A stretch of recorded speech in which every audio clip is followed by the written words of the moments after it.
ونشهد أن لا إله إلا الله وحده لا شريك له ونشهد أن سيدنا وحبيبنا وشفيعنا وسندنا محمدا عبده ورسوله صلى الله تعالى عليه وعلى آله وأصحابه وبارك وسلم تسليما كثيرا كثيرا.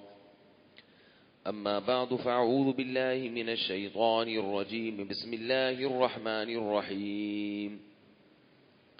يا أيها الذين آمنوا كتب عليكم الصيام كما كتب على الذين من قبلكم لعلكم تتقون. رمضان المبارک کا تیسرا جمعہ ہے.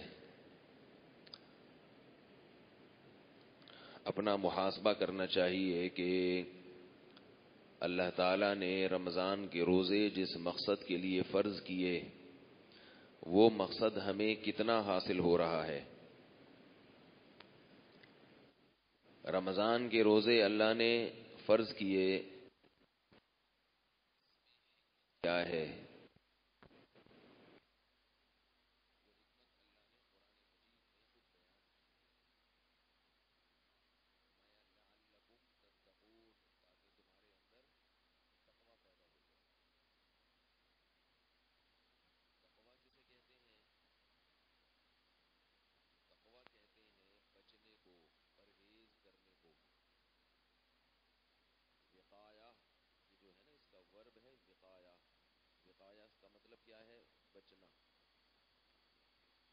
وقایا سے لفظ نکلا ہے متقی، بچنے والا، پرہیز کرنے والا.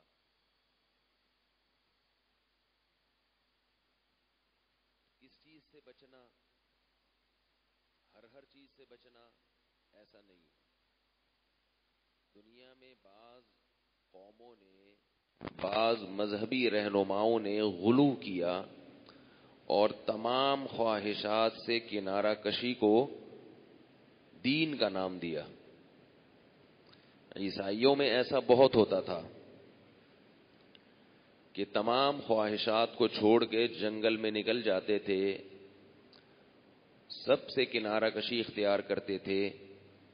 اس کو نام دیتے تھے تقوی کا. اسے کیا نام دیتے تھے؟ تقوی. بس دنیا سے بے رغبتی ہر چیز میں. اسلام میں تقوی کا یہ مفہوم نہیں ہے. اسلام میں تقوی کا یہ مطلب نہیں ہے. تقوی کا مطلب ہے ان چیزوں سے بچنا جن چیزوں سے بچنے کا اللہ نے حکم دیا ہے. بات آ رہی ہے سمجھ میں؟ ہر چیز سے بچنا ضروری نہیں، بلکہ عجیب بات یہ ہے کہ بعض خواہشات ایسی ہیں کہ ان کی تکمیل کر لینا عبادت ہے. ان خواہشات سے اپنے آپ کو دور رکھنا یہ تقوی کے منافی ہے. ہر خواہش سے اجتناب کرنا یہ تقوی نہیں ہے.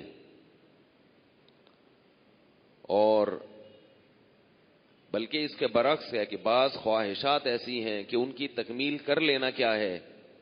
تقوی ہے. دیکھو افطار کے وقت آپ کا افطاری کرنے کا دل چاہتا ہے کہ نہیں چاہتا؟ تو تقوی کا تقاضا کیا ہے کہ اس دل کی چاہت پر آپ عمل کریں یا بچیں. بول لیں گے نا تو بات فائدہ ہوگا بہت انشاءاللہ. بولنے کا دل تو نہیں چاہتا لیکن تقوی یہ ہے کہ بول لیں. بعض دفعہ خواہشات کے خلاف چلنا تقوی ہے. اصل میں تو تقوی کے جو میننگ ہے ڈکشنری میں بچنا، بچا وہاں جاتا ہے جہاں دل چاہ رہا ہو جانے کا. دل ہی نہیں چاہ رہا تو پھر بچنا یہ تقوی بھی نہیں ہے، کیونکہ اس کو بچنا کہتے ہی نہیں ہے. اس کو بچنا کہتے ہی نہیں ہے. آپ کا دل ہی نہیں چاہ رہا ہے چوری کرنے کا، کیونکہ وہاں پولیس بیٹھی ہوئی ہے. آپ کو پتا ہے کہ اگر میں نے یہاں جیب کاٹنے کی کوشش کی ایس ایچ او صاحب کی جیب سے تو میری خیر نہیں ہے. وہاں آپ کا دل ہی نہیں چاہ رہا چوری کرنے کا. تو یہاں چوری سے بچنا تقوی نہیں کہلائے گا، کیونکہ یہ بچنا ہی نہیں ہے نا. اندھا نابینا وہ بد نظری کر ہی نہیں سکتا. اب وہ کہے کہ مجھ میں تقوی بہت ہے کیونکہ میں بد نظری نہیں کرتا، بد نظری سے بچتا ہوں. ہم کہیں گے آپ بد نظری نہیں کرتے، یہ بات تو درست ہے، مگر بد نظری سے بچتے ہیں یہ بات درست نہیں ہے. کیونکہ بچتا وہ ہے، بچا وہاں جاتا ہے جہاں اس کا تصور ہو، امکان ہو. تقوی کی جو دوسری ڈیفینیشن ہے نا، اس کو ہم آسان زبان میں بریک لگانا بھی کہہ سکتے ہیں. تو بریک کھڑی ہوئی گاڑی کو نہیں لگتی، چلتی ہوئی گاڑی کو لگتی ہے. گاڑی کھڑی ہوئی ہے، آپ کہیں اس کو بریک لگاؤ، تو ڈرائیور کہے گا اس کو بریک لگانے کی ضرورت نہیں، سوائے بریک شو کے خراب ہونے کے کچھ بھی چیز حاصل نہیں ہوگی. ایکسلریٹر پہ پاؤں ہو اور گاڑی چل رہی ہو، جب ایکسلریٹر پہ پاؤں ہوتا ہے، گاڑی ایک سمت میں جا رہی ہوتی ہے، اس کا دل چاہ رہا ہوتا ہے گاڑی کا کہ میں ادھر کو جاؤں، آپ بریک لگا کے گاڑی کی خواہشات کو ذبح کر دیتے ہیں. صحیح ہے نا؟ تبھی تو وہ بریک شو جو ہیں وہ ٹائر سے آگے لگتے ہیں اور رگڑ کھا کے اس کو روکتے ہیں. تو تقوی کا مطلب خوب اچھی طرح سمجھیں. لغت میں تقوی بچنے کو کہتے ہیں، اور بچنے کا لفظ وہاں استعمال ہوتا ہے جہاں کرنے کا تصور ہو، دل چاہ رہا ہو کرنے کا. ہمارے نفس کا جو ایکسلریٹر ہے، ہمارا اس پہ پاؤں ہو اور نفس کی گاڑی اس طرف بھاگ رہی ہو، پھر آپ کیا کریں؟ اپنا دوسرا پاؤں بریک پہ لگا دیں. اور یہ بڑا ہی مشکل کام ہے، اس سے بریک شو گھستے بھی ہیں، آئل چینج کرنا پڑتا ہے بار بار. لیکن عجیب بات ہے کہ بعض دفعہ خواہشات کے پورا کرنے کو بھی شریعت کیا کہہ دیتی ہے؟ تقوی. حالانکہ تقوی کی لغوی ڈیفینیشن کے یہ خلاف ہے. مثال کے طور پر افطاری کے وقت آپ کا دل چاہ رہا ہے کھانا کھانے کا، پکوڑے کھانے کا، سموسے کھانے کا. دل چاہتا ہے کہ نہیں چاہتا؟ بھائی جس کا دل نہیں چاہتا تو وہ اگلے جمعے کم از کم بیان سن لینا ہے، کیونکہ ہم نے یہ نارمل لوگوں کے لیے رکھا ہے یہ پروگرام جو ہے نا. افطاری کے وقت ہر شخص کا دل چاہتا ہے کھائے. اب ایسی صورت میں لغت کے اعتبار سے تقوی کیا ہے؟ ڈکشنری کے اعتبار سے تقوی کیا ہے؟ کہ مت کھاؤ. لیکن شریعت کیا کہتی ہے؟ کہ کھا لو. تو پتہ یہ چلا کہ لغت میں جو تقوی کی ڈیفینیشن ہے اور شریعت میں جو تقوی کی ڈیفینیشن ہے اس میں تھوڑا سا فرق ہے. لغت میں تو کہیں گے بچنا، چاہے اچھے کام سے بچنا ہو، برے کام سے ہو، جہاں بھی بچیں گے بریک لگائیں گے، بس وہ تقوی ہے. شریعت میں کہتے ہیں بچنا، بشرطے کہ شریعت نے بچنے کا حکم دیا ہو. اور اگر شریعت نے کرنے کا حکم دیا تو وہ کرنا تقوی ہے، گو کہ وہاں بچا نہیں جا رہا. یہ جو قرآن کے الفاظ ہیں نا آج کل کے جو جدید، میں آؤں گا نہیں جدید پروفیسروں کی پھر ایسی کی تیسی کرنا شروع کر دیتا ہوں میں، یہ لوگ ان الفاظ سے نا بہت گھماتے ہیں، الفاظ کے بکھیڑوں میں ڈال کے نا بہت گھماتے ہیں، ادھر کا ادھر ادھر کا ادھر. جیسے ابھی ایک ہمارے جدید پروفیسر ہیں جن کے پیچھے میں بہت پڑا ہوا ہوں، وہ کیا کہتے ہیں کہ عیسیٰ علیہ السلام زندہ نہیں ہے. اس پہ انہوں نے ایک قرآن کی آیت سے استدلال کیا ہے، اذ قال اللہ یا عیسیٰ انی متوفیک ورافعک الی. اللہ نے حضرت عیسیٰ سے کہا کہ میں تمہیں وفات دینے والا ہوں اور اپنی طرف اٹھانے والا ہوں. تو انہوں نے کہا دیکھو وفات کا مطلب کیا ہوتا ہے؟ مر جانا. کہتے ہیں نا وہ فلاں کی وفات ہو گئی، متوفا. تو یہ لفظ دھوکہ ہے. قرآن میں موت کے لیے جو صریح لفظ استعمال ہوا ہے وہ موت استعمال ہوا ہے. یمیتکم, تمہیں موت دے گا. امیتک, تجھے موت دینے والا ہوں. انک میتن وانہم میتون, اے نبی آپ پر بھی موت آئے گی اور ان لوگوں پر بھی موت آئے گی. ثم یمیتکم, اللہ تمہیں موت دیتا ہے. ثم یحییکم, اللہ تمہیں زندہ کرتا ہے. توفا کا اصل مطلب موت دینا ہے ہی نہیں. یہیں سے کہاں گڑبڑ شروع کر دی, ڈنڈی مارنا شروع کر دی پروفیسر صاحب نے لمس یونیورسٹی کے. انی متوفی کا, میں تجھے وفات دینے والا ہوں. اب وفات کا مطلب سمجھیں عربی میں کیا ہے. اردو میں آپ نے یہ لفظ سنا ہے وفا ہے بھائی. وفا کسے کہتے ہیں؟ چکانا, پورا پورا بدلہ چکانا. توفا وصول کرنا. توفا کسے کہتے ہیں؟ کسی کو وصول کر لینا. ایک ہوتا ہے جیسے کروما, اس کا مطلب ہے عزت دار ہونا. اکرما, عزت دینا. تو عربی میں نا الفاظ کی چینجنگ سے اس طرح سے معنی میں چینجنگ پیدا ہوتی ہے.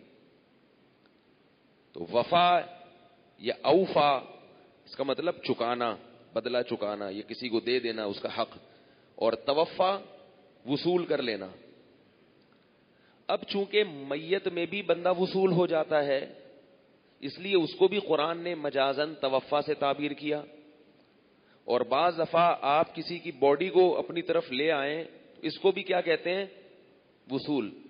تو اللہ نے حضرت عیسیٰ کے بارے میں یہ ہرگز نہیں کہا کہ اے عیسیٰ میں تجھے موت دینے والا ہوں. اللہ نے کہا اے عیسیٰ متوفی کا, میں تجھے اپنی طرف وصول کرنے والا ہوں, لینے والا ہوں اپنی طرف. اب اس میں دونوں احتمال ہیں کہ یہ لینا کسی کو موت دے کے بھی ہو سکتا ہے اور یہ لینا کسی کی زندگی میں بھی ہو سکتا ہے.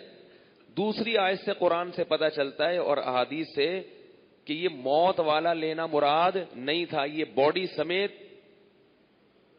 وصول کرنا ہے. لفظ کے دو مطلب ہیں, دونوں مطلب اس کے نکلتے ہیں, باڈی سمیت لے لینا بھی اور صرف کسی کی روح کو قبض کر لینا بھی.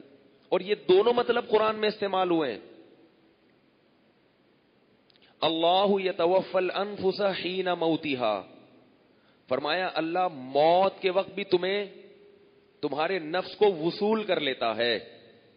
اب بات سمجھنا اچھی طریقے سے جو میں بتانا چاہ رہا ہوں. اللہ موت کے وقت تمہارے نفس کو وصول کر لیتا ہے. یتوفا کا لفظ استعمال کیا. اگر یتوفا کا مطلب موت ہوتا تو پھر اللہ موت کے وقت کا لفظ ذکر تھوڑی کرتے. کیا کرے یار, کیسے سمجھائے. دیکھو میں دوبارہ آیت پڑھتا ہوں. میں بس یہ موضوع زیادہ نہیں لمبا لے کے چلوں گا, جو اصل موضوع ہے اسی پر آ رہا ہوں ابھی. اللہ یتوفی الانفس حین موتہا, اللہ کسی نفس کو وصول کر لیتا ہے اس کی موت کے وقت. اگر وصول کرنے کا مطلب موت ہی ہوتا تو یہ موت کے لفظ کا دو دفعہ تکرار نہیں ہو گیا پھر.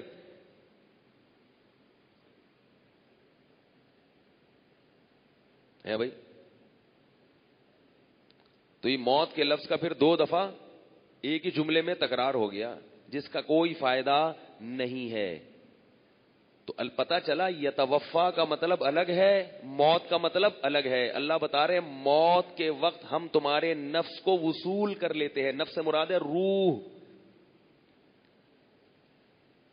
یعنی ہم کیا کرتے ہیں بندے کو وصول کر لیتے ہیں. پتہ چلا موت ایک الگ چیز ہے, وصولی ایک الگ چیز ہے. وہ الگ بات ہے کبھی وصولی سے پورا بندہ لے لیا تو موت ہی مراد ہوتی ہے, صرف روح لے لی, صرف روح لے لی تو موت مراد ہوتی ہے, پورا بندہ وصول کر لیا تو موت مراد نہیں ہے.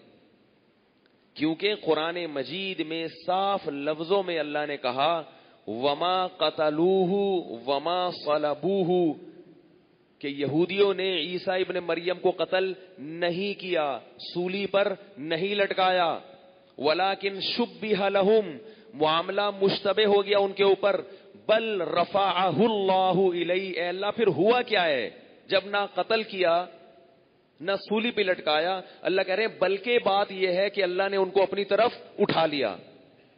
اس سے زیادہ بھی کوئی واضح آیت ہو سکتی ہے حضرت عیسیٰ کے آسمان پہ جانے کے؟ اور غامدی صاحب یہ کہتے ہیں کہ قرآن میں کہیں بھی اس کا تذکرہ نہیں ملتا، لفظی ترجمہ بھی نہیں پتا بیچارے کو. وہ کہتے ہیں رفع جو ہے نا، رفع اس کا مطلب ہے کہ بعض لوگ یہ کہتے ہیں کہ اس کا مطلب ہے اللہ نے اونچا مقام دے دیا. تو اللہ نے اونچا مقام دینا ہوتا تو اللہ پہلے قتل کی نفی کر رہے ہیں، پھر اللہ یہ بھی نفی کر رہے ہیں کہ سولی پہ بھی نہیں لٹکایا، پھر کہہ رہے ہیں کہ سوال پیدا تھا ہوا کیا ہے، اللہ کہہ رہے ہیں کیا ہوا ہے، اٹھا لیا میں نے اپنی طرف. موت دے کے اٹھایا ہوتا تو قتل کی نفی، سولی کی نفی نہ ہوتی. نہیں یاری میرا خیال ہے بات. دوسری بات یہ کہ یہ جو استدلال کیا جاتا ہے، اذ قال اللہ یا عیسیٰ، جب اللہ نے کہا کہ اے عیسیٰ انی متوفیکا، میں تجھے وصول کر لوں گا، میں تجھے وصول کر لوں گا، اس آیت کو کس سیاق و سباق میں ذکر کیا جا رہا ہے؟ یہودی حضرت عیسیٰ کو قتل کی دھمکیاں دے رہے تھے. اللہ نے کہا کہ میں تمہیں اپنی طرف وصول کر لوں گا، ورافعک الی، اپنی طرف اٹھا لوں گا، ومطہرک من الذین کفروا، اور کافروں سے پاک کر دوں گا، بچا لوں گا. تو اگر موت دے کے اپنی طرف اٹھانا تھا تو یہ جملہ تسلی کا ہوا. پھر بھائی ایک بندہ آپ کے پاس آیا، اس کے قریب کوئی دوسرا آیا اس کو قتل کرنے کے لیے، آپ کہہ رہے ہیں بے فکر رہے، بے فکر رہ، میں تجھے اپنی طرف بلا لوں گا اور تجھے ان سے بچا لوں گا. آپ کہتے ہو کیسے بچا لو گے؟ بولتے موت دے کے، جب مر جاؤ گے تو بچ جاؤ گے. تو کہتے وہ بھی تو یہی کام کرنے آ رہے ہیں. اتنی بھی سینس نہیں ہے کس میں لمس یونیورسٹی کے پروفیسر میں اور لوگوں کو بیٹھ کر میڈیا پہ الو بنایا جا رہا ہے. اور ہمارے جو یونیورسٹیوں کا طبقہ ہے جو دین سے بالکل جاہل ہے، جن کو علماء کی اتباع کرتے ہوئے شرم آتی ہے، حیا آتی ہے، وہ ان کے پیچھے بھاگ رہے ہیں، اپنے بنیادی عقائد سے ہٹ رہے ہیں، الٹے لٹکے ہوئے ہوگے قیامت کے دن. بتا رہا ہوں میں، اسلام میں جو بیسک عقائد ہیں ان پہ کوئی کمپرومائز نہیں ہے. ابھی ایک نئی فلم بھی آئی ہے مارکیٹ میں ان کی، وہ یہ آئی ہے کہ نبی صلی اللہ علیہ وسلم جسم کے ساتھ معراج پر نہیں گئے، خواب تھا وہ، اور اس کے لیے انہوں نے قرآن کا لفظ پکڑا ہے وما جعلنا الرؤیا التی، کہتے ہیں رؤیا خواب کو کہتے ہیں، رؤیا خواب کو بھی کہتے ہیں. رؤیا کے لغوی معنی خواب نہیں ہے، رؤیت دیکھنے کو کہتے ہیں، دیکھنے کو. یہ ہے نہیں رؤیت ہلال کمیٹی، ہلال دیکھنے کی کمیٹی. رؤیت کسے کہتے ہیں؟ دیکھنے کو، جس کا اطلاق مطلق دیکھنے پر بھی ہوتا ہے اور خواب پر بھی ہوتا ہے. اب یہاں خواب مراد ہے، یہ حقیقت میں دیکھنا مراد ہے. تو یہ قرآن سے ہی ہمیں پتہ چل جاتا ہے. دو آیتیں اس وقت سرسری، میں نے یعنی سرسری طور پر دو آیتیں آپ غور کریں گے نا، میں اس لیے کہہ رہا ہوں کہ سرسری غور سے ہی بہت سی چیزیں سمجھ میں آ جاتی ہیں، اور محترم مطالعہ کر کے بھی غلط باتیں کر رہے ہوتے ہیں. علم کا یہ حال ہے. اس سے معلوم ہوتا ہے کہ محترم کے پاس مطالعے کی کمی نہیں ہے، جان بوجھ کر ایک سازش کے تحت ان کو میڈیا پہ بٹھایا گیا ہے تاکہ صدیوں سے جو چیزیں مسلمانوں میں اتفاقی چلی آ رہی ہیں، جن میں کبھی دو رائے نہیں ہوئی، ان آراء میں اختلاف ڈالا جائے. یا اگر کوئی ضعیف قول کسی فقیہ نے کہہ دیا، مفسر نے کہہ دیا، جس کو امت نے مسترد کر دیا تھا، اس کو دوبارہ اٹھا کے امت میں فتنہ برپا کیا جائے. تو یہ جو قرآن نے کہا کہ نبی ہم نے آپ کو جو رؤیا دکھایا، یعنی جو چیز ہم نے آپ کو دکھائی، یعنی معراج، تو اس رؤیا کے لفظ سے وہ کیا کہتے ہیں کہ یہ کیا ہے؟ خواب ہے. نبی صلی اللہ علیہ وسلم حقیقت میں آسمان پہ نہیں گئے، بلکہ کیا آیا تھا؟ خواب آیا تھا. تو اللہ نے اس کو کیا کہا ہے؟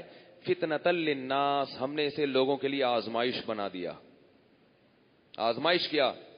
کچھ سن کے ایمان لائیں گے اور کچھ سن کے انکار کر دیں گے کہ یہ ہماری سمجھ میں نہیں آتا. خواب آزمائش بن سکتا ہے؟ نبی اگر بتاتے ہیں مجھے خواب آیا ہے تو کہتے خواب تو کسی کو بھی آ سکتا ہے بھائی.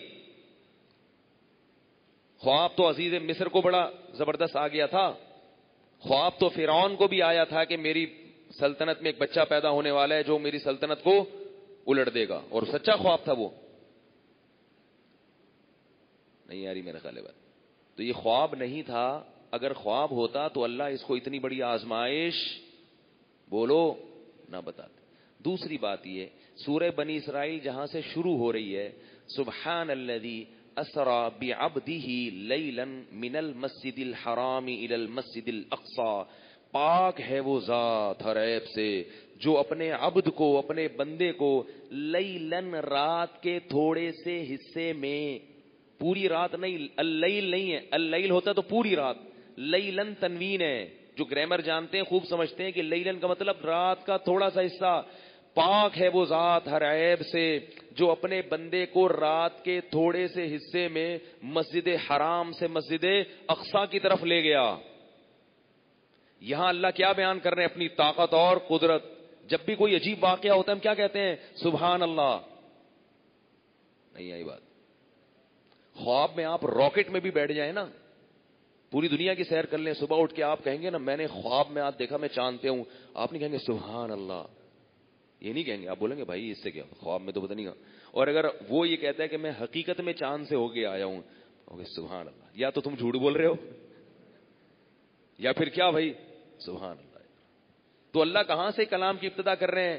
سبحان الذی، ہر عیب سے پاک ہے، یعنی اپنی طاقت اور قدرت بتا رہے ہیں. طاقت اور قدرت کہ میری اتنی بڑی قدرت اور طاقت ہے کہ اپنے بندے کو میں رات کے تھوڑے سے حصے میں مسجد حرام سے مسجد اقصی کی طرف لے کر گیا.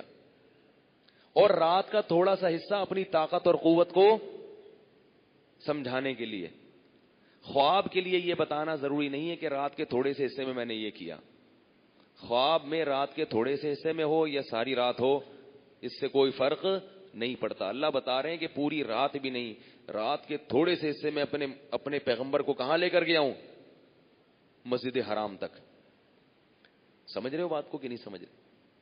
اب آپ اس پہ کہہ سکتے ہیں کہ ممکن ہے کوئی نئی فلم آئے مارکیٹ میں اور وہ کہے کہ بھئی یہاں سے وہاں تک تو قرآن سے جانا ثابت ہے، آسمانوں پہ جانا قرآن سے ثابت. بھئی مسجد حرام سے مسجد اقصی تک تو جانا مان لیا، باقی خواب تھا. تو اللہ کے بندو کہ جو اللہ رات کے سیکنڈ کے اتنے سے حصے میں اتنا لمبا سفر محمد صلی اللہ علیہ وسلم کو کرا سکتے ہیں، ان کو پھر آگے لے جانے کے لیے خواب دکھانے کی کیا ضرورت ہے؟ اور یہ واقعہ ایک ہی رات میں ہوا ہے تو یہ عجیب بات ہے کہ آدھا کام تو پوری باڈی کے ساتھ ہو رہا ہے، باقی آدھا کیا ہو رہا ہے؟ بھئی اللہ جب اپنے بندے کا اکرام کر رہے ہیں تو یا تو پورا اکرام خواب کے ذریعے کریں یا پورا اکرام جاگتی حالت میں. اس کی مثال ہے آپ نے کسی مہمان کو بلایا، اس کے سامنے خوب بہترین چیزیں رکھی، اب کھایا اس نے، آخر میں وہ کہہ رہا ہے یار میٹھا کہاں ہے؟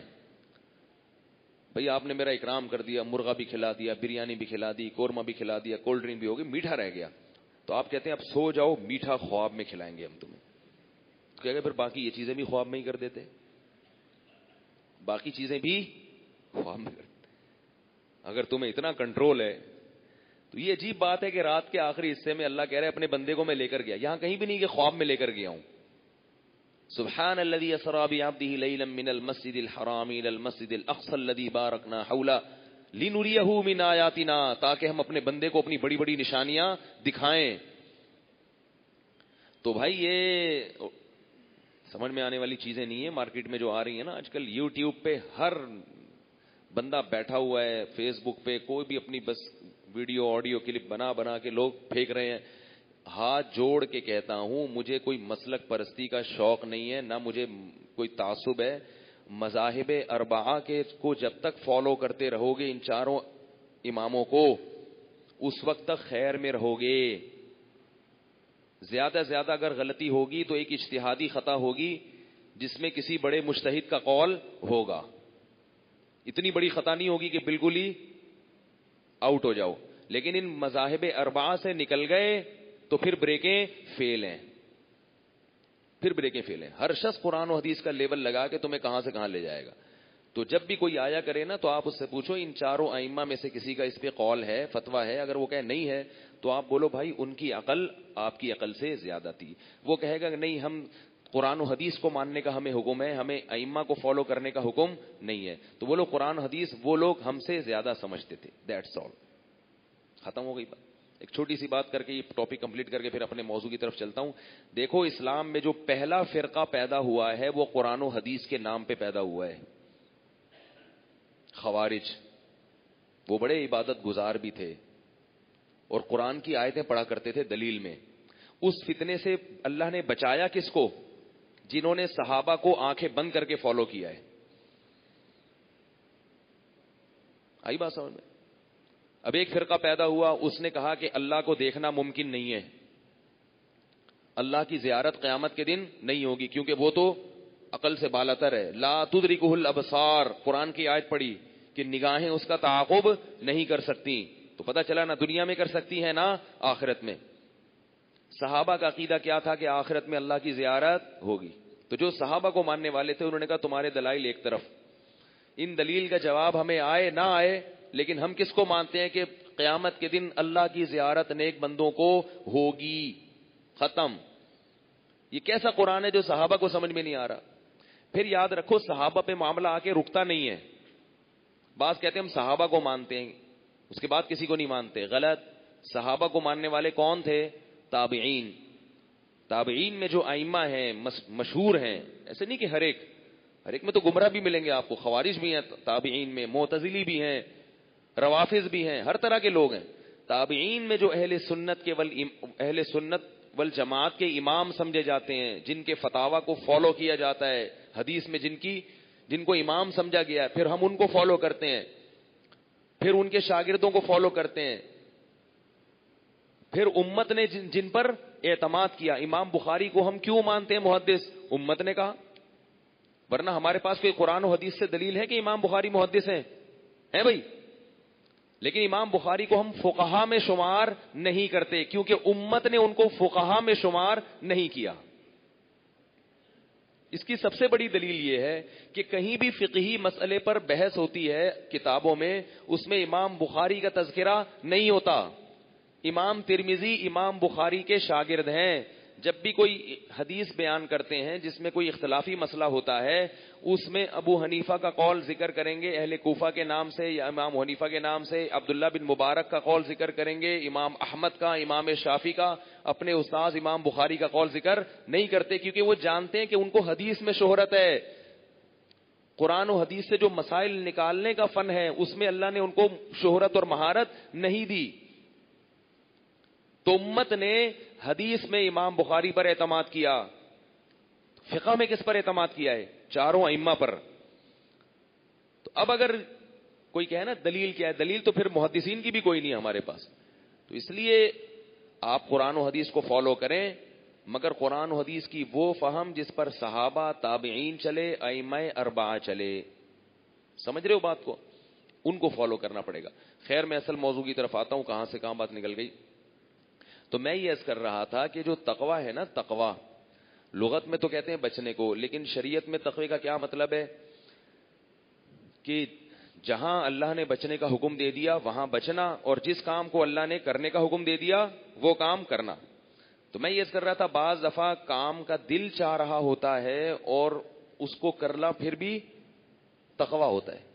تو افطاری کے وقت آپ کا دل چاہ رہا ہے افطاری کرنے کا, تقوی کا تقاضا بھی کیا ہے؟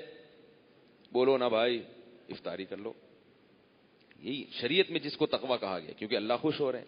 سحری کھانے کا دل چاہتا ہے نا, اس لیے چاہتا ہے کہ نہیں کھائی تو سارا دن پیٹ کمر سے چپکا رہے گا. اتنے موٹے موٹے الارم لگا کے سوتے ہیں بھائی ایسا نہ ہو, کیونکہ گرمیوں کے روزے چل رہے ہیں. اور بعض دفعہ بعض لوگ تراویح کے بعد کھانا نہیں کھاتے, افطاری میں ہی کھا لیتے ہیں, پھر وہ سحری میں جا کے کھاتے ہیں. اگر سحری میں آنکھ نہیں کھلی گئے. اور یاد رکھو سحری میں اگر آنکھ نہ کھلے تو روزہ پھر بھی فرض ہے, آپ روزہ چھوڑ نہیں سکتے کہ یار اب تو ایکچولی بڑی پرابلم ہو گئی ہے, رکھنا پڑے گا.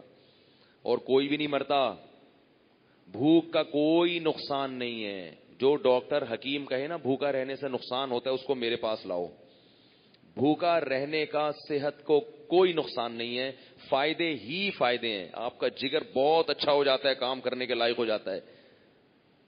بھوکا رہنے کا ایک نقصان ہے وقتی کمزوری. وقتی سمجھتے ہیں؟ ٹیمپریری کہتے ہیں نا وقتی کو. بعض دفعہ کوئی لفظ میں الٹا بھی کہہ دیتا ہوں. تو وقتی کمزوری, ویکنیس, تھوڑے سا مرجھایا ہوتا ہے آدمی, تو وہ وقتی کمزوری کتنی ہی لمبی ہو جائے, 2 نوالے کھاؤ گے وہ 2 چند سیکنڈ کے اندر وہ ختم. اب دیکھو ہم روزے میں گرمی بعض دفعہ ہوتی ہے, کہیں کام سے نکلے بغائے ایسے مرجھائے ہوئے, اثر تک عجیب حالت ہو چکی ہوتی ہے, بالکل ایسے جھوم رہے ہوتے ہیں. افطاری کے وقت آپ نے کیا ایک پکوڑا رکھا, ایک آدھ گلاس شربت کا یا پانی کا پیا, ایک دم کمر سیدھی ہوتی ہے کہ نہیں ہوتی؟ ایک دم فٹ فاٹ. مغرب میں کیسے اچھلتے ہوئے پریڈ کرتے ہوئے آ رہے ہوتے ہیں, نماز بھاگے ہوئے آ رہے ہوتے. اثر میں آپ لوگوں کے نماز کے لیے آنے کا اسٹائل دیکھیں اور مغرب میں زمین آسمان کا فرق ہوتا ہے. تو یہ 2 نوالے آگ لگا دیتے ہیں جسم میں جا کے, اور اس سے ہمیں یہ بھی پتہ چل جاتا ہے کہ ہمیں اپنے جسم میں انرجی پیدا کرنے کے لیے زیادہ کھانے کی ضرورت نہیں ہے. یہ تو اب ڈاکٹر بھی اس طرف آ گئے ہیں. بعض ڈاکٹر پہلے کہتے تھے بس ہر وقت کھاتے رہو, تھوڑا تھوڑا کچھ نہ کچھ کھاتے رہو. اب ان کی بھی یہ رپورٹ ہے کہ ہمیں اتنی کیلوریز کی ضرورت نہیں ہوتی جتنی ہم کھا رہے ہیں. بہت تھوڑا کھا کے بہت اچھا چل سکتے ہیں. اور یاد رکھو انسان کو اللہ نے شاید بنایا ہی بھوکا رہنے کے لیے, کچھ نہ کچھ بھوک ہر وقت لگتی رہے اس کو, پھر سیٹ رہے گا وہ. تو یہ روزے سے عادت ڈالو کم کھانے کی. تو ہمارا دل چاہتا ہے کھانے کا, ہم کھا لیتے ہیں اور ہمیں کیا ملتا ہے اس کھانے پہ؟ ثواب. سحری میں ہمارا دل چاہتا ہے کھانے کا, کیونکہ نہیں کھایا تو بڑے پرابلم آئے گی.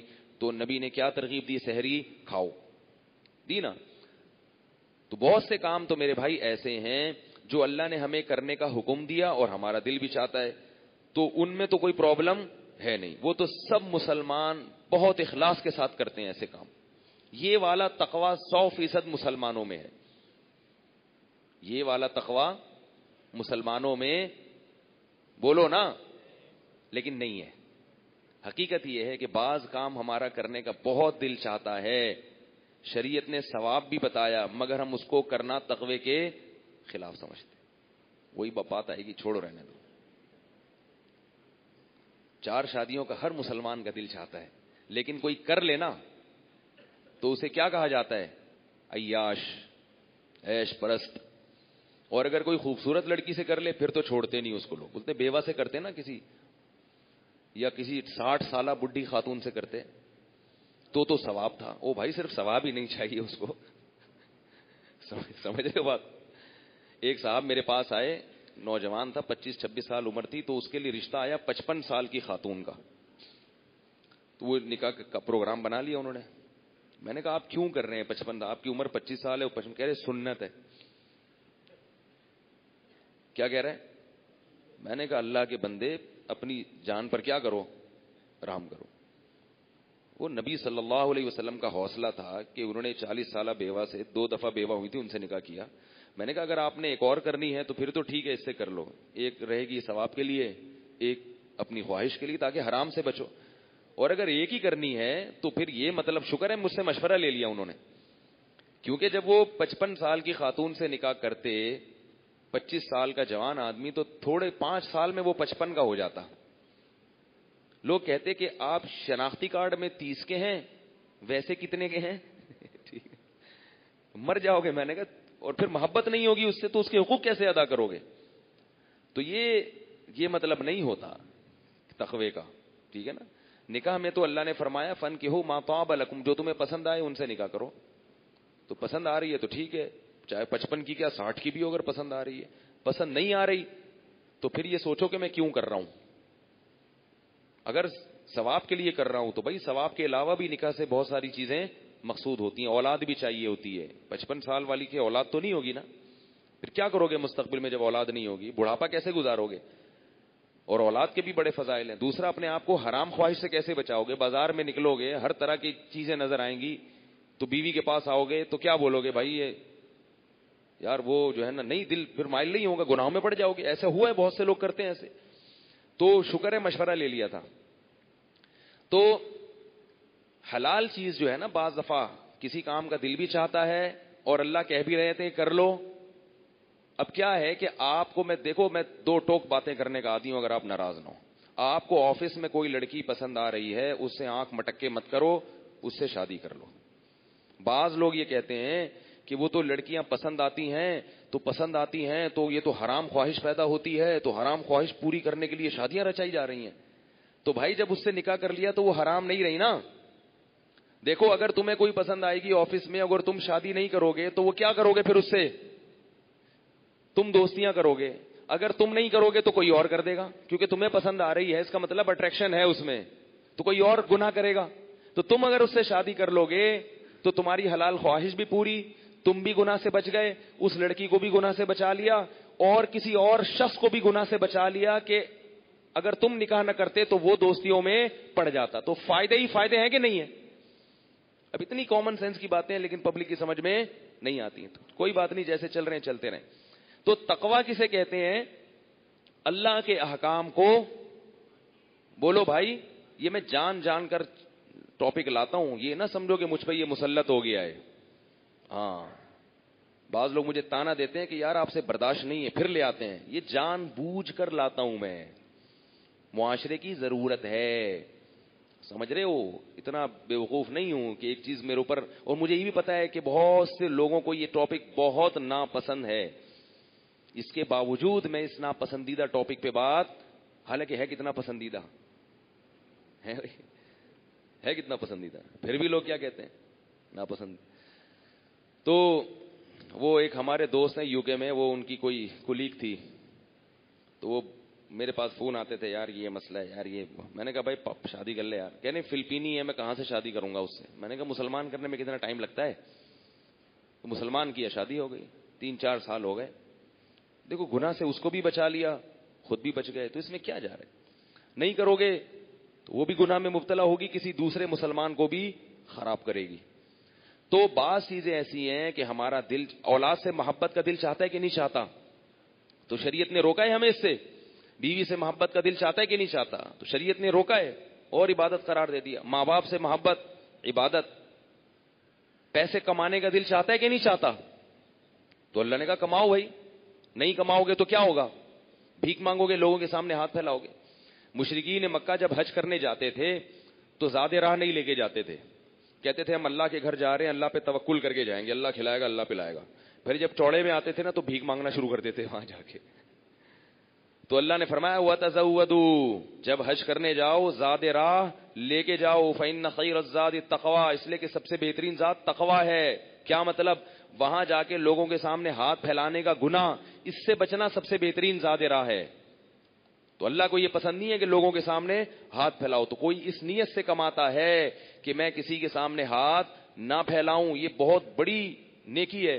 رمضان میں نا لوگوں کو پتا ہوتا ہے کہ میرے پاس لوگ زکوٰۃ اور صدقات کی کچھ رقمیں بھیجتے ہیں غریبوں کو دینے کے لیے. بہت سارے آرٹیفیشل غریبوں کا میرے پاس رمضان میں رش ہوتا ہے, اور میں چہرہ دیکھ کے اندازہ لگا لیتا ہوں کہ یہ کتنی بڑی فلم ہے. ایسی ایسی کہانیاں گھڑتے ہیں آ کے, مولوی صاحب ایکچولی بات اصل میں یہ ہے کہ میں تو مانگتا ہی نہیں, ہمارے تو باپ نے, یعنی سارے پورے وہی الفاظ نہیں ہیں, تھوڑا سا میں اپنا بھی مسالہ لگا رہا ہوں, لیکن اسٹائل یہی ہوتا ہے اسی قسم کا کہ ہمارے تو ابا نے بھی منع کیا مانگنے سے, ہمارے تو باپ دادا میں رواج ہی نہیں ہے. لیکن مسئلہ کچھ ایسا آ گیا ہے کہ بس وہ اگر میں نے یہ نہیں کیا تو میں ناجائز کی طرف چلا جاؤں گا, اور میں گناہ سے بچنا چاہتا ہوں. ان کو پتا ہے نا مولوی کی جیب سے کیسے پیسے نکلیں گے. تو کتنا افسوس کی بات ہے نا, کتنے افسوس کی کہ آپ لوگوں کے سامنے بھیک مانگ رہے ہو. اور بھکاریوں کے بارے میں میرا تجربہ ہے کہ کسی کو ایک دفعہ دے دو, موت تک آپ کی جان نہیں چھوڑے گا. ایک مشہور بھکاری ہے ہمارے محلے میں, پہلے میں اس کو میرے پاس آتا تھا, میں اس کو دے دیتا تھا, میں سمجھتا تھا بیچارہ مستحق ہے. کسی نے بتایا کہ یہ میرے پاس بھی آتا ہے, یہ فلاں کے پاس. پہلے میں سمجھتا تھا کہ یہ بھکاری نہیں ہے, یہ تو میرے سے اس طرح خصوصی تعلق ہے, تو اس بیس پر. وہ شو بھی یہی کرتا تھا. پتا چلا کہ محلے میں ہر ایک کے سامنے یہ اس نے یہی شو کیا ہوا ہے کہ میں بھکاری نہیں ہوں, صرف آپ سے خصوصی تعلق کی بیس پر آپ کے سامنے اپنی حاجت رکھ رہا ہوں. تو مخصوص ڈریس ہوتا ہے ان لوگوں کا, پھٹے پرانے کپڑے ہوتے ہیں, چاہے یہ کروڑوں روپے کے مالک بھی ہوں پھر بھی دھوتی بنیان میں ہی گھومیں گے یہ. تو اللہ نے کیا فرمایا کہ بہترین ذات کیا ہے, تقویٰ. تو پیسے کمانے کا دل چاہتا ہے نا, یہ بھی تقویٰ ہے. کماؤ بھائی, اللہ نے کب روکا ہے, لیکن حلال کماؤ. بہت سارے کام ایسے ہیں جو ہمارا دل چاہتا ہے. اچھا بعض چیزیں تقوی میں ایسی بھی ہیں کہ ہمارا دل نہیں چاہتا کہ ہم نہیں کریں. تقویٰ بھی یہی ہے کہ نہیں کرو, لیکن پھر بھی ہم کرتے ہیں. جب میت ہو جائے تو دل چاہتا ہے کہ پیسے اڑائیں, اتنی محنت سے ہم نے جو پیسے کمائے ہیں وہ دیگوں میں اڑا دیں. دل چاہتا ہے؟ کسی کا دل نہیں چاہتا, لیکن ہم پھر بھی اڑاتے ہیں. ہمارا دل نہیں چاہتا کہ ہم پیسے اڑائیں. اللہ بھی کہتے ہیں کہ نہیں اڑاؤ, مگر ہم اپنے نفس کی خواہش کے خلاف چل کے گناہ کر رہے ہوتے ہیں. اللہ کے بندو, کم از کم وہ گناہ تو چھوڑ دو جن کا دل ہی نہیں چاہتا. ٹھیک ہے نا, وہ گناہ تو چھوڑ دو جن کا دل چاہتا ہی نہیں ہے. وہ گناہ کرو جس کا دل چاہتا ہے. سزا تو اس کی بھی ہے, لیکن مزہ بھی تو ہے نا. ایک گناہ ہے جس کا دل نہیں چاہ رہا, پھر بھی کر رہے ہو. خام خواہ کی ٹھکائی, یہاں بھی ٹھکائی اس لیے کہ دل نہیں چاہ رہا, اور وہاں بھی ٹھکائی. کسی کا دل نہیں چاہتا اپنا پیسہ اڑانے کا, اسراف کرنے کا. پیسہ سب کو عزیز ہوتا ہے اور ہونا بھی چاہیے. اللہ کی بہت بڑی نعمت ہے, اس سے بہت سارے کام بن جاتے ہیں انسان کے. دین اور دنیا دونوں کے کام بنتے ہیں پیسے سے. حکیم الامہ مولانا اشرف علی تھانوی رحمہ اللہ نے لکھا ہے کہ پیسے کو معمولی نعمت نہیں سمجھنا چاہیے, بہت بڑی نعمت ہے. ہاں, اگر اللہ نے کسی کو نہیں دیا تو صبر کرے, پھر وہ غربت والی نعمت کو سوچے کہ نبی صلی اللہ علیہ وسلم کو اللہ نے مسکین بنایا تھا. لیکن جب ہے اس کو ضائع, اگر پیسہ کم درجے کی نعمت ہوتا تو اللہ اس کو اڑانے کی اجازت دیتے کہ یہ تو کچھ بھی نہیں ہے, اڑا کے ختم کر دو. اسراف کو اللہ نے کتنا کبیرہ گناہ قرار دیا, کتنا کبیرہ گناہ قرار دیا. تو کسی کا بھی دل نہیں چاہتا فضول اڑائے, مگر پھر بھی نہ چاہتے ہوئے اڑاتے ہیں. شادیوں میں, دعوتوں میں, پھر بعد میں خود ہی بیٹھ کے رو رہے ہوتے ہیں, ہائے یہ کیا ہو گیا. ہائے, 2 دن کی خاطر نا پبلک کو خوش کرنے کے لیے مہندی مایوں, 1 ہفتے کی وہ شادی کی پوری وہ ہوتی ہے, 1 ہفتے پبلک کو خوش کرنے کے لیے اڑا دیتے. میں ایک صاحب کو جانتا ہوں, 5 سال کے لیے انگلینڈ گئے, بڑی مشکل سے, بے روزگار گھوم رہے تھے یہاں پہ. انہوں نے کہا یار یہاں تو پیسہ نہیں ہے, کہ یو کے نکلو. الٹے سیدھے جعلی والی کاغذات بنا کے کہاں نکل گئے؟ یو کے. 5 سال انہوں نے ہوٹل میں ملازمت کر کے خرکار کی طرح کمایا ہے. حالانکہ یہاں کیا تھے وہ سست. وہاں گئے ہیں تو ہوٹل میں برتن دھو دھو کے, یہاں تو بیوی کے ساتھ مل کے برتن دھوتے ہوئے شرم آتی ہے آدمی کو. نبی صلی اللہ علیہ وسلم کی سنت ہے گھر والوں کے ساتھ کام میں ہاتھ بٹانا, تو یہاں تو شرم آتی ہے. لیکن وہاں جا کے سب کیا کرتے ہیں, جتنے بھی ہمارے مسلمان بھائی ہیں وہ انگریزوں کے برتن دھو رہے ہوتے ہیں. ٹھیک ہے, میں یہ نہیں کہہ رہا ناجائز ہے, اگر بھیک مانگنے سے بہتر ہے بھائی اب کسی کے بھی برتن دھو کے کما لو, بھیک سے بہرحال بہتر ہے. تو وہاں جا کے انہوں نے کمائے, ٹھیک ہے, اچھا کیا, اچھی بات ہے, حلال کمایا.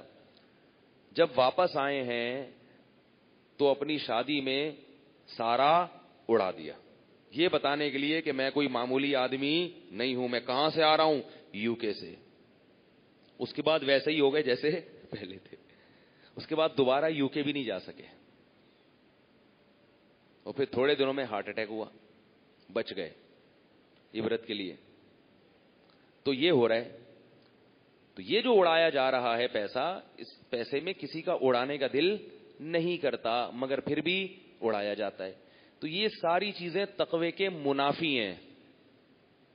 سمجھ رہے ہو, یہ ساری چیزیں کیا ہیں, تقوی کے منافی.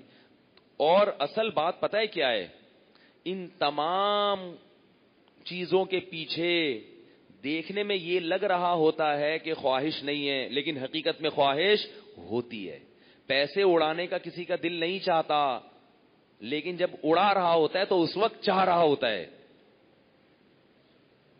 سمجھ رہے ہو, حالانکہ پتا ہوتا ہے کہ چوڑے میں آنے والا ہوں میں, لیکن پھر بھی جیسے ہیروئن پینے کا کسی کا دل نہیں کرتا, لیکن جب ہیروئن پی رہا ہوتا ہے تو اس وقت دل کر رہا ہوتا ہے.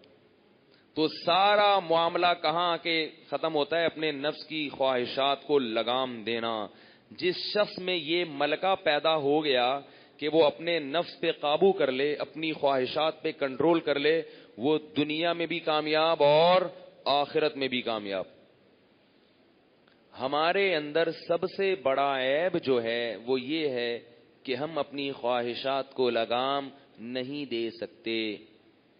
ہم کہتے ہیں کہ میرا جو دل چاہے گا میں وہ کروں گا.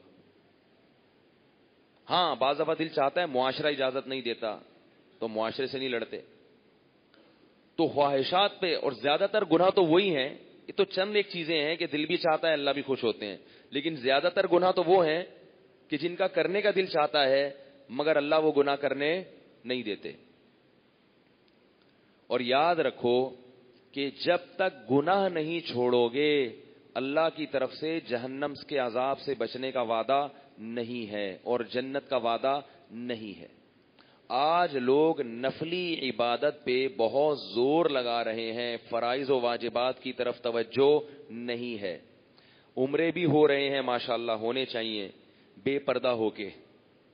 خواتین ہم سے پوچھتی ہیں کہ عمرے میں چہرے پر چادر کا لگنا ناجائز ہے، لہذا ہم چہرہ کھول کے جاتے ہیں. جوان لڑکی چہرہ کھول کے جائے گی، اس میں فتنہ ہے یا نہیں ہے؟ یہ عمرہ کرنے جا رہی ہے، یہ مردوں کو فتنے میں مبتلا کرنے جا رہی ہیں. بعض لوگ کہتے ہیں وہاں کا ماحول ایسا ہے، مکہ مدینہ، وہاں اگر لڑکیاں چہرہ کھول کے بھی گھومیں گی تو اس سے کوئی فرق نہیں پڑتا، وہاں کوئی لڑکیوں کو دیکھنے نہیں جاتا، وہاں تو اللہ کے گھر کو دیکھنے جاتے ہیں. خواتین بھی یہ دلیل لیتی ہیں. میں اس کا جواب یہ دیتا ہوں کہ کیا اللہ کے گھر میں مرد نہیں رہتا؟ بولو نا بھائی. کیا مسجد نبوی میں مرد جانے کے بعد آدمی نہیں رہتے؟ وہ کچھ اور بن جاتے ہیں، مخنث بن جاتے ہیں وہ، ہے بھائی؟ کیا مسجد نبوی میں یا مسجد حرام میں طواف کے دوران آدمی نہیں رہتا؟ کیا طواف کے دوران آپ کو بھوک لگتی ہے؟ اگر کوئی کھجور پیش کرے تو کھا لو گے نا اگر بھوک لگ رہی ہو. طواف کے دوران پیاس لگ رہی ہوتی ہے بعض دفعہ، تو لوگ پانی پیش کرتے ہیں، فوراً دل چاہتا ہے لپک کے، بولو نا بھائی، شرماؤ نہیں، دل چاہتا ہے نا پی لو. تو یہ کیا بات ہے کہ طواف کے دوران لڑکی نظر آئے گی اور آپ کا دل نہیں چاہے گا، اس کی طرف مائل نہیں ہوگا کیونکہ اللہ کا گھر ہے. تو اللہ کا گھر ہونے سے یہ تھوڑی لازم آتا ہے کہ آپ آدمی نہیں رہا اور عورت نہیں رہی. وہاں کوئی مرد ہینڈسم خوبصورت ہوگا تو عورت بھی اس کی طرف مائل ہوگی، لڑکی خوبصورت ہوگی تو لڑکا بھی اس کی طرف مائل ہوگا. یہ بہت بڑا دماغ میں وسوسہ گھسا ہوا ہے کہ حرم میں اور ان جگہوں میں. بعض لوگ یہ کہتے ہیں کہ حج میں مرد اور عورتوں کا اختلاط کیوں ہوتا ہے. پھر ایک ہمارے یہاں ٹیلی ویژن میں ایک اور بہت بڑی، ان سے بھی بڑی فلم ہے جو مارکیٹ میں آ رہی ہے، ان سے کسی نے پوچھا کہ رمضان میں جو آپ یہ جو کروا رہے ہیں اس میں لڑکے لڑکیوں کو اکٹھا کیا ہوا ہے آپ نے، یہ کیا بے شرمی ہے؟ تو اس نے کہا حج میں بھی تو کیا ہوتے ہیں، لڑکے لڑکیاں مرد عورت اکٹھے ہوتے ہیں. اللہ کے بندو، حج میں اکٹھے اس لیے ہوتے ہیں کہ حج میں ان کو الگ کرنا گورنمنٹ کے لیے ممکن ہے ہی نہیں، ناممکن ہے جو چیز. تو شریعت نے کیا کہا ہے عورت کو؟ تبھی مسجد نبوی میں اکٹھے نہیں ہوتے. مسجد نبوی میں باقاعدہ پردے کا انتظام ہوتا ہے، خواتین بالکل مردوں سے الگ کھڑی ہوتی ہیں، مرد بالکل، ابھی خواتین کا جو اعتکاف ہے کوئی بھی نہیں گھس سکتا اس میں، بالکل سیپریٹ، مردوں کا بالکل الگ ہے. مسجد حرام گول ہے، اس میں سعودی حکومت کوشش کے باوجود عاجز آ چکی ہے. بھائی ممکن نہیں ہے، گول ہے نا، وہ آپ جاؤ تو آپ یہی بھول جاتے ہو تھوڑی دیر میں آیا کدھر سے تھا.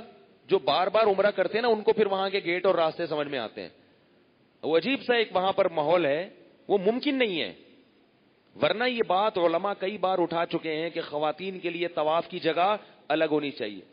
اور نماز میں شریعت نے کیا کہا ہے کہ خواتین صفوں کے بالکل پیچھے کھڑی ہوں تاکہ مرد اور عورت کا اختلاط نماز میں بھی نہ ہو. ورنہ نماز میں آپ کہہ سکتے ہو کہ میں کوئی لڑکیاں دیکھنے آتا ہوں جو میرے ساتھ کسی خاتون کو نہیں کھڑا ہونے دے، میں تو اللہ کی عبادت کے لیے آیا ہوں. تو شریعت کیا کہے گی؟ آپ لڑکی دیکھنے آئے ہو یا نہیں آئے، خواتین کہاں کھڑی ہوں گی؟ پیچھے، آپ آگے. اب آپ کو میں تو نماز پڑھنے آیا ہوں، میں ان کو دیکھنے تھوڑی آیا ہوں. شریعت کہے گی آپ ان کو دیکھنے نہیں آئے لیکن آپ ان کو دیکھو گے.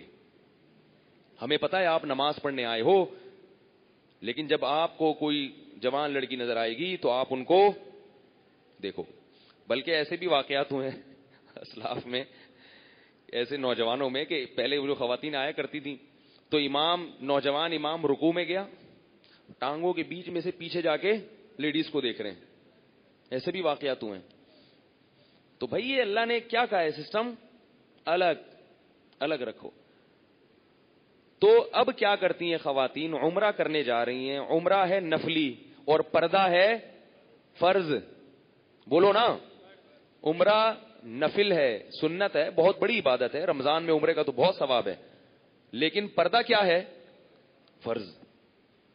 پردہ کرنا فرض ہے. اب اگر خاتون وہاں جا کے بے پردہ گھومے گی، چہرہ کھول کے گھومے گی تو ثواب ملے گا یا گناہ ملے گا؟ ٹھیک ہے، عمرے کا ثواب اور بے پردگی کا گناہ. اور شریعت میں گناہ سے بچنا پہلے ضروری ہے، نفل عبادت اس کے بعد ہے. سعودی عرب کے جو مفتی اعظم تھے شیخ بن باز رحمہ اللہ، ان کا فتویٰ تھا کہ خواتین مسجد حرام میں اعتکاف نہ کریں. حالانکہ مسجد حرام میں اعتکاف 1,00,000 اعتکاف کے برابر ہے. یہاں اعتکاف کریں گے نا جتنا ثواب ہے مسجد حرام میں 1,00,000، اور مسجد نبوی میں 1,000 اعتکاف. لیکن انہوں نے خواتین کو کہا کہ مسجد حرام میں اعتکاف نہ کریں. کیوں؟ انہوں نے کہا کہ پردے کا انتظام نہیں ہوتا. بعض دفعہ خواتین راستے میں پڑی ہوئی سو رہی ہیں، ان کے جسم کی چادر ہٹ رہی ہے، کبھی پاؤں سے چادر ہٹ رہی ہے، اور مرد وہاں سے پھلانگ پھلانگ کے جا رہے ہیں. تو انہوں نے کہا اعتکاف بہت بڑی عبادت ہے مگر نفلی ہے، اور وہ جو فتنہ ہو رہا ہے خواتین کی وجہ سے. لیکن لوگ یہی کہتے ہیں ہم یہاں عمرہ کرنے آئے ہیں، ان خواتین کو دیکھنے تھوڑی آئے ہیں. بھائی نظر تو پڑے گی نا، خواہش تو پیدا ہو سکتی ہے دل کے اندر. اس لیے یاد رکھو، جوان عورت کے لیے عمرہ ہو یا حج ہو، احرام کی حالت میں چہرہ چھپانا فرض ہے. ہاں یہ الگ بات ہے کہ چہرے پہ کپڑا نہیں لگنا چاہیے. اب اس میں اللہ کی کیا لاجک ہے یہ اللہ جانے. اللہ نے ہمیں کہا، مردوں کو کہا احرام نہیں کھلے گا جب تک سر نہیں مونڈے گا، ٹرینڈ کراؤ گے تو پھر احرام. اس میں کوئی لاجک سمجھ میں آتی ہے بھائی؟ بولو نا. بس اللہ تو نے کہہ دیا تو ٹھیک ہے بھائی، آرڈر از آرڈر. تو اللہ نے کہہ دیا عورت کو، جوان عورت پر پردہ بھی فرض ہے، یہ بھی آرڈر ہے. اللہ نے یہ بھی کہہ دیا کہ عورت کا چہرہ، عورت کا کپڑا چہرے پہ نہیں لگے گا، یہ بھی فرض ہے. اب اس کا حل یہ کہ بھئی ایک کیپ لے لی جائے اور وہ پردہ آگے لٹکا لیا جائے، دونوں چیزوں پر عمل ہو جائے گا. بعض خواتین کہتی ہیں وہ پردہ بعض دفعہ چہرے پہ لگ جاتا ہے تو 2-4 دفعہ لگنے سے کوئی بڑا مسئلہ نہیں ہوتا. 12 گھنٹے تک وہ جب پردہ چہرے سے لگا رہے گا، کم سے کم 12 گھنٹے تک تو دم واجب ہوگا. 12 گھنٹے تک نہیں لگا رہتا وہ، سمجھے؟ وہ 12 گھنٹے جب ہی لگے گا جب کوئی چہرہ لپیٹ کے سو جائے. کوئی خاتون چہرہ لپیٹ کے سو جائیں تو 12 گھنٹے ہوں گے، اگر وہ 12 گھنٹے سوئیں، ورنہ 12 گھنٹے سوتا بھی کوئی نہیں ہے. تو اتنا بڑا مسئلہ نہیں ہے، پردہ ضروری ہے. تو اللہ نے قرآن میں ہمیں حکم دیا کہ تقوی والی زندگی. اچھا اعتکاف کی بات آئی ہے تو میں یہ موضوع سے ہٹا کے میں تھوڑا سا ایک اعتکاف کی بات کر لوں، بلکہ میں اس کو کمپلیٹ کر کے بات کرتا ہوں ذرا جلدی. تو یہ بات خوب یاد رکھو کہ رمضان کا بنیادی مقصد کیا تھا؟ تقوی. اور تقوی کہتے ہیں حرام خواہشات سے بچنا، اللہ کے حکام کو پورا کرنا. تو ہم میں سے ہر شخص کی ذمہ داری ہے وہ یہ دیکھے کہ رمضان میں میرے اندر کتنا تقوی پیدا ہوا ہے. بعض ایسے ہوتے ہیں خوش قسمت جو رمضان میں سارے گناہوں کو چھوڑ دیتے ہیں، بالکل یو ٹرن لے لیتے ہیں، جس طرف جا رہے تھے نا وہاں سے بالکل ہٹ جاتے ہیں. اور بعض ایسے ہوتے ہیں جو 50% تبدیل ہو جاتے ہیں. تو بھائی اگر ہم 100% تبدیل نہیں ہو سکتے، 50% ہو جائیں. 50% مشکل ہے، 25% ہو جائیں، 10% ہو جائیں، 5% ہو جائیں، 1% ہو جائیں. پتہ کیسے چلے گا کہ 1% تبدیلی آ گئی ہے؟ پتہ ایسے چلے گا کہ آپ اپنے گناہوں کی ایک لسٹ بنائیں، جو گناہ کرتے ہیں، اور یہ دیکھیں کہ اس رمضان میں ان 100 گناہوں میں سے اگر ایک گناہ بھی چھوٹ گیا آپ کا تو 1% تبدیلی، بولو نا بھائی، آ گئی. اور اگر ایک بھی نہیں چھوٹا تو جیسے چلے تھے وہیں کے وہیں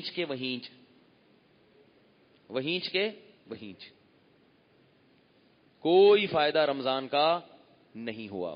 ثواب مل گیا، روزے کا بھی مل گیا. یہ ان لوگوں کے لیے جو روزے رکھ رہے ہیں، نمازیں پڑھ رہے ہیں. جو رکھ ہی نہیں رہے ان سے تو میں بحث ہی نہیں کر رہا ابھی، کیونکہ وہ تو تقوی چاہتے ہی نہیں ہے. تقوی چاہتے تو روزہ تو رکھتے کم از کم. جو روزے دار ہیں ان کی زندگی سے اگر ایک گناہ بھی چھوٹ گیا تو رمضان کا بہت بڑا مقصد حاصل ہو گیا.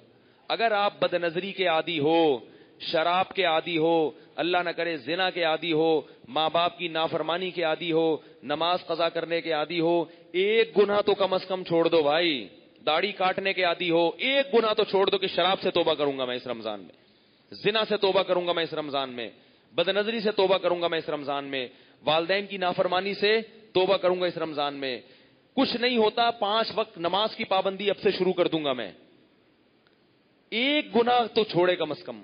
ہمارے ہاں پورا رمضان گزر جاتا ہے, کوئی ایک گناہ بھی ہماری زندگی سے نہیں نکلتا, پھر تو کوئی فائدہ نہیں ہے بھائی. تو اللہ تو کہہ رہے ہیں کہ میں تم سے روزے رکھوا رہا ہوں تاکہ تمہارے اندر نفس کے خلاف طاقت پیدا ہو, اور آپ کے اندر وہ طاقت پیدا ہو ہی نہیں رہی. تو یہ پھر مزیدار بات نہیں ہوئی, یہ پھر رمضان کا مقصد حاصل نہیں ہوا. محمد صلی اللہ علیہ وسلم نے فرمایا بہت سے روزے دار ایسے ہیں جن کو روزے میں بھوک اور پیاس کے سوا کچھ بھی حاصل نہیں ہوتا, سوائے بس کو کولیسٹرول کم ہو جاتا ہے ان کا تھوڑا سا, باقی ویسے کے ویسے ہی. اور بہت سے رات کی عبادت کرنے والے, نمازیں پڑھنے والے ایسے ہیں جن کو رات میں نیند خراب کرنے کے علاوہ کچھ بھی حاصل نہیں ہوتا, بس جاگ لیے, جاگنا سیکھ لیے اور کچھ بھی حاصل نہیں ہوتا. کون لوگ ہیں یہ؟ جو گناہ نہیں چھوڑتے اور گناہ چھوڑنے کی فکر بھی نہیں کرتے. اگر گناہ نہیں چھوٹ رہا کم از کم فکر کرنا شروع کر دے تو یہ بھی ایک اسٹیپ ہے. اور یاد رکھو ایک گناہ چھوڑنے سے دوسرا گناہ چھوڑنا خود بخود آسان ہو جاتا ہے. اللہ تعالیٰ مجھے بھی ان باتوں پر عمل کی توفیق عطا فرمائے, آپ حضرات کو بھی. آج سے چونکہ اعتکاف شروع ہو رہا ہے تو اعتکاف کے بارے میں چند ایک باتیں آپ کے سامنے میں عرض کروں گا. پہلی بات تو یہ ہے کہ اعتکاف میں مغرب کی نماز سے پہلے پہلے بیٹھنا ضروری ہے, سنت اعتکاف میں, ٹھیک ہے نا. اور اعتکاف اصل سنت ہی ہوتا ہے, نفلی بھی جائز ہے مگر وہ ثواب نہیں ہے. نبی صلی اللہ علیہ وسلم کی جو سنت ہے وہ اعتکاف ہے جو پورے 10 دن ہوا کرتا تھا. سمجھ رہے ہو کہ نہیں سمجھ رہے؟ دوسری بات یہ ہے کہ آج کل بہت سی خواتین کو بھی مسجدوں میں اعتکاف میں بٹھانے کا رواج ہمارے معاشرے میں بڑھتا چلا جا رہا ہے. تو یاد رکھو یہ بہت بڑا فتنہ ہے. اس میں لوگ حدیث تو پیش کر دیتے ہیں کہ نبی صلی اللہ علیہ وسلم نے حضرت عائشہ کو اعتکاف میں بٹھانے کا اجازت دی تھی. جب حضرت عائشہ اعتکاف میں بیٹھی ہیں تو دیکھا کہ دوسری زوجات نے بھی خیمے لگا لیے. آپ صلی اللہ علیہ وسلم نے صبح دیکھا یہ کیا ہے, فرمائی پوری بیویوں کے خیمے لگے, آپ نے سارے خیمے باہر نکلوا دیے. اس کی علماء مختلف حکمتیں بیان کرتے ہیں کہ بھئی یہ تو پھر اعتکاف کی مصلحت کے خلاف ہے, اتنی خواتین, پردے کا انتظام نہیں ہو سکے گا. تو یہ بہت ساری مصلحتیں. تو ٹھیک ہے, بعض چیزیں فی نفسی ہی جائز ہوتی ہیں, لیکن مجھے ایک بات بتاؤ, محمد صلی اللہ علیہ وسلم امت سے چاہتے کیا تھے؟ وہ ہم زیادہ بہتر سمجھتے ہیں یا آپ کی زوجہ حضرت عائشہ؟ بولو نا, امی عائشہ زیادہ بہتر سمجھتی ہیں نا.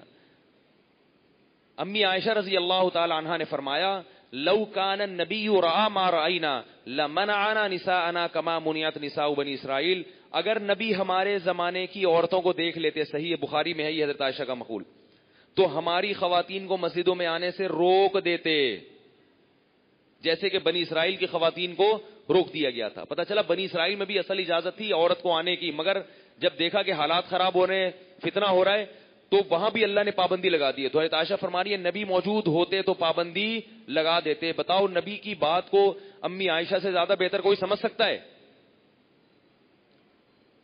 میں نے خود ایسی جگہوں پہ دیکھا ہے جہاں خواتین اعتکاف میں بیٹھتی ہیں, لوگ بتاتے ہیں کہ فتنے ہوتے ہیں مسجد میں بیٹھنے میں. ایک صاحب نے مجھے بتایا, وہ ہمارے اہل حدیث دوست تھے, کہہ رہے ہیں کہ ہماری مسجد میں خواتین بیٹھی تھی اوپر والے ڈپارٹمنٹ میں, تو کہہ رہے میں نے خود دیکھا کہ مسئلہ کیا ہو رہا ہے کہ مرد 2-4 سارے خراب نہیں ہوتے, وہ 2-4 بار بار کیا کر رہے ہیں, نظریں گھما گھما کے دیکھ رہے ہیں کہ کوئی گزرتی بھی نظر آ جائے. اور پھر کہہ رہے ہیں کہ ایک کو تو میں نے دیکھا اعتکاف توڑ کے سڑک پہ بیٹھا ہوا قرآن پڑھ رہا ہے اور اوپر بار بار جھانک رہا ہے. کہہ رہے میں نے رنگے ہاتھوں پکڑ لیا اس کو. تو یہ سب کچھ ہوتا ہے. تو اس لیے عورت کے لیے گھر کی 4 دیواری اس زمانے میں ٹھیک ہے فی نفسی ہی جائز ہے, لیکن جیسے شیخ بن باز نے مسجد حرام میں بیٹھنے سے منع کر دیا, حالانکہ 1 لاکھ اعتکاف کا ثواب ہے, تو عورت کے لیے سب سے اہم چیز کیا ہے؟ پردہ. اور آج کل کی خواتین اگر اعتکاف میں بیٹھتی بھی ہیں پردے کی پابندی ان سے نہیں ہوتی, ہنستی ہیں تو کھی کھی کھی کھی آوازیں نہیں. ایک دفعہ میں کسی مسجد میں بیٹھا ہوا بیان کر رہا, مجھے نہیں پتا تھا یہاں خواتین بھی اعتکاف میں بیٹھی ہیں. پنجاب میں کوئی مسجد تھی, اس میں خواتین بھی اعتکاف میں بیٹھی تھیں. میرا بیان تھا 27ویں رات کو. اب میں بیان میں تھوڑا طنز و مزاح بھی کرتا ہوں. جب میں نے مزاح کیا تو کھی کھی کھی کھی کھی ہاں ہاں کی آوازیں آ رہی ہیں. میں حیران کہ یار یہ کون لوگ ہیں, دیکھنے میں تو آدمی لگ رہے ہیں مگر ان کے اندر سافٹ ویئر جو انسٹال ہوئے ہوئے ہیں وہ لیڈیز والے ہیں. اتنی خوبصورت مسکراہٹ ان کی اور ایسی ہنسی. پھر میں کوئی مزاح کی بات کرتا, پھر کھی کھی کھی کھی. میں دیکھ رہا ہوں یار یہ کیا مسئلہ کیا ہے, کوئی کرسی کے نیچے تو نہیں کوئی چھپا ہوا, کیا ہے یہ؟ پھر میں نے کوئی بات کی, پھر وہ لڑکیوں جیسی آوازیں آ رہی ہیں ہنسنے. پھر میری نظر جیسے یہ سامنے ہے نا, یہ ایک برآمدہ سا اوپر, میری نظر یہاں پڑی تو خواتین بیٹھی ہوئی تھی ادھر. تو میں نے کہا اللہ کے بندو, اس طرح سے تم یہاں خواتین کو لا کے اعتکاف میں بٹھا رہے ہو سامنے بالکل, اور کوئی ہنسی مذاق ہو رہی ہے, کوئی بات ہو رہی ہے, وہ مرد سارے نیچے بیٹھ کے سن رہے ہیں. یہ اعتکاف ہے, یہ عبادت ہے, یہ کیا اس میں خشوع خضوع سے عبادت ہوگی؟ خشوع خضوع سے بیان نہیں ہو رہا مجھ سے ایسے موقع پہ عبادت کہاں سے ہوگی؟ تو اس لیے فقہا نے جو منع کر دیا نا عورت کو مسجد میں آنے سے, اس کا مقصد حدیث کی مخالفت نہیں ہے, اس کا مقصد زمانے کے حالات کو دیکھنا ہے کہ بھئی فتنہ ہے. اور دوسرا, وہ عبادت جو مسجد میں ہو سکتی ہے وہ کہاں گھر میں بھی ہو سکتی ہے. تو اس لیے فقہائے حنفیہ جمہور اگرچہ عورت کے گھر میں اعتکاف کے قائل نہیں ہے, لیکن علماء احناف کہتے ہیں کہ جب مسجد میں ان کو روک دیں گے اور اگر گھر میں بھی نہیں بیٹھنے دیں گے تو وہ اعتکاف کی فضیلت سے ہمیشہ کے لیے محروم ہو جائیں گی. تو اس لیے کوئی روایت نہیں ہے اس پر, لیکن انہوں نے عورت کی فضیلت حاصل کرنے کے لیے کہ بھئی حدیث میں آتا ہے کہ ایک جگہ کو عبادت کے لیے خاص کرو گھر میں, تو پھر اسی کمرے کو عورت اعتکاف کے لیے خاص کر دے. کوئی پکی ڈھکی دلیل نہیں ہے اس پر, لیکن اللہ کی رحمت سے امید کی جا سکتی ہے کہ اللہ اس کے اعتکاف کو قبول کر لیں گے. سمجھ رہے ہو بات کو؟ کیونکہ وہ مسجد میں اس لیے نہیں آ رہی ہے کہ وہاں کیا ہوگا فتنہ. اب اگر بالکل ہی اعتکاف نہیں کرنے دیں گے تو نتیجہ کیا نکلے گا؟ عورت ہمیشہ کے لیے اعتکاف کی نعمت سے محروم. اور یہ رمضان کا آخری عشرے میں بہت لوگوں کے دل نرم ہوتے ہیں. خواتین ویسے ہی آج کل گھروں میں اتنی مصروف ہوتی ہیں, پورے رمضان میں تو ان کو سحری افطاری سے فرصت نہیں ملتی ہے. پھر شاپنگ, اگر اعتکاف میں نہیں بیٹھیں گی تو عید کی راتوں میں شاپنگ. البتہ تراویح میں یہ کہتا ہوں کہ خواتین کو مسجد میں اس زمانے میں آنے دیا جائے. اس کے کیا دلائل ہیں وہ ایک الگ ٹاپک ہے. تراویح میں اتنا فتنہ نہیں ہے, آئیں گی تھوڑی دیر کے لیے اور چلی جائیں گی. کیونکہ اگر تراویح سے بھی روکو گے پھر یہ گھر میں نہیں پڑتی, کیونکہ اگر آپ نے روک دیا تو یہ کہاں جائیں گی؟ پھر بازاروں میں جاتی ہیں, مارکیٹوں میں جاتی ہیں. وہ تراویح ہوتی بھی تھوڑی دیر کے لیے, اس کے لیے راستے بھی الگ کیے جا سکتے ہیں, آئیں. اور ہم نے ابھی مسجد میں اگلے سال فیصلہ کیا ہے کہ خواتین کے لیے جو آتی ہیں بیان کے لیے یا کوئی تراویح کے لیے آ رہی تو راستہ بالکل الگ ہو. اس دفعہ تو راستہ ایک تھا جس میں الحمدللہ کوئی فتنے کے واقعات تو نہیں ہوئے, لیکن پھر بھی مناسب نہیں لگا ہمیں. جس راستے سے عورتیں نکل رہی ہیں وہیں سے مرد آ رہے ہیں. کوشش کی ہم نے کہ مرد پہلے جائیں عورتیں بعد میں, لیکن وہ کنٹرول نہیں ہو رہا.